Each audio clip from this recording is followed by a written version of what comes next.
Bonjour à toutes et à tous, on se retrouve aujourd'hui pour réviser ensemble un chapitre vraiment central de votre programme de BTS Tourisme, celui qui concerne le tourisme et le territoire. Alors, la grande question qui va nous guider, c'est celle-ci. En quoi le patrimoine est-il vraiment la base de l'identité d'un territoire? C'est ce fil rouge qu'on va suivre tout au long de notre analyse. Et pour répondre à cette question, on va décortiquer le sujet en plusieurs parties. D'abord, on va voir ce qu'est le patrimoine et comment il définit un territoire. Ensuite, on va plonger dans ces trois grandes dimensions, le patrimoine naturel, puis le matériel, et enfin l'immatériel. Et pour que ce soit bien concret, on va s'appuyer sur un exemple super parlant, la Louisiane. On terminera avec une petite synthèse pour que tout soit bien clair. Allez, on y va ? Bon, avant toute chose, situons un peu notre cas d'étude. La Louisiane, c'est un État du sud des États-Unis et ce qui est fascinant là-bas, c'est que son identité est complètement sculptée par sa géographie.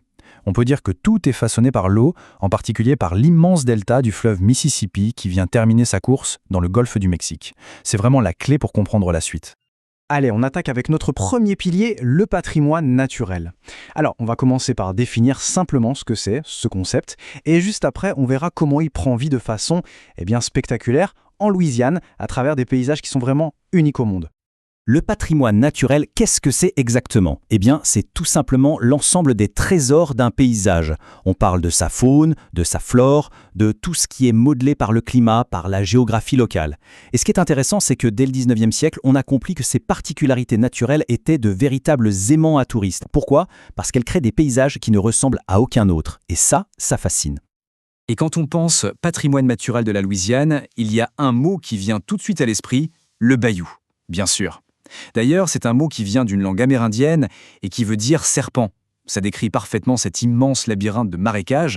En fait, ce sont les anciens bras du fleuve Mississippi qui ont dessiné ce paysage.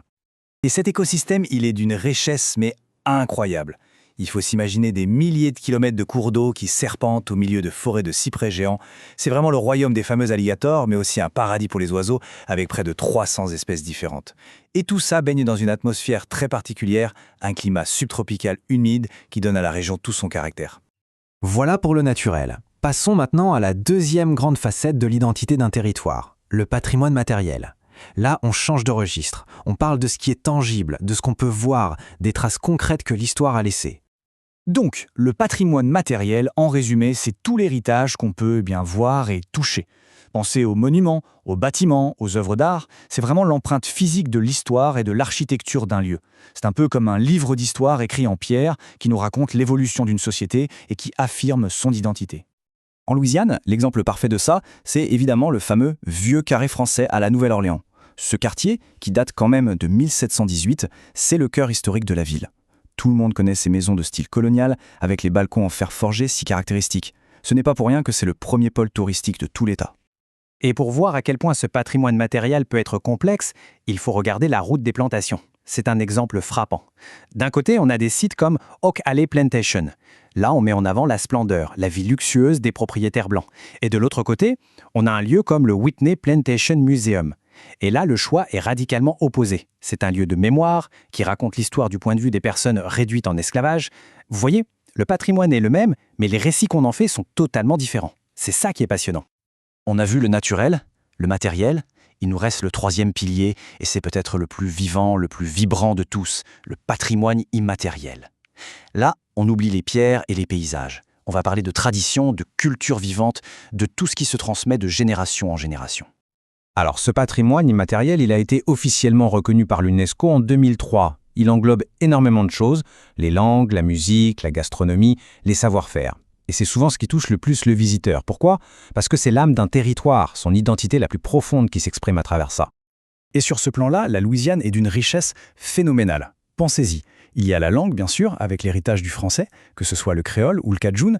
Il y a la musique, la Louisiane, c'est quand même le berceau du jazz. Il y a la gastronomie, qui est juste unique et délicieuse. Il y a même des pratiques culturelles plus discrètes, on va dire, comme le vaudou, qui est un héritage direct de l'Afrique de l'Ouest. Prenons un exemple concret, la gastronomie. Quand on goûte un plat comme le jambalaya, on ne fait pas que manger. Ce plat, il raconte une histoire. Il raconte l'histoire d'un territoire tourné vers la pêche, il raconte les multiples influences culturelles, les traditions qui se partagent en famille. En fait, c'est une porte d'entrée immédiate et directe dans la culture locale. Bon, on a vu nos trois piliers, naturel, matériel, immatériel. Maintenant, il est temps de tout rassembler. La question, c'est comment tout ça s'articule pour créer cette identité si forte, si particulière de la Louisiane. Alors, ce tableau récapitule bien les éléments clés pour chaque pilier. Mais attention, le plus important, ce n'est pas de faire des listes séparées. Le point crucial, c'est de comprendre comment tout ça interagit. Par exemple, le jazz, qui est immatériel, est né où? Dans les rues. L'architecture, du vieux carré, qui est matériel. La gastronomie cajun, immatérielle, elle utilise quoi? Les produits du bayou, le patrimoine naturel. Voyez, en Louisiane, tout est lié. Ils s'entremêlent en permanence pour créer une culture absolument unique. Et cette identité si riche, si complexe, elle a un impact bien réel, bien concret. Tenez, en 2017, la Louisiane a attiré 47 millions de touristes. 47 millions! Ce chiffre, il est énorme et il nous montre une chose essentielle. Le patrimoine, ce n'est pas juste un truc du passé pour les musées. C'est un moteur économique ultra puissant et un outil d'attractivité absolument formidable pour un territoire. Et voilà, la boucle est bouclée, on revient à notre question du début. La réponse, c'est que c'est la combinaison, cette alchimie parfaite entre les trois dimensions, le naturel, le matériel et l'immatériel, qui crée cette identité unique et forte. Un territoire, au final, c'est bien plus qu'un simple paysage ou une collection de bâtiments. C'est une histoire vivante qui se raconte à travers toutes ces richesses combinées. Voilà, on arrive au terme de cette révision. J'espère sincèrement que cette présentation vous aura été utile pour bien comprendre et structurer les idées de ce chapitre. Bon courage pour la suite et à bientôt!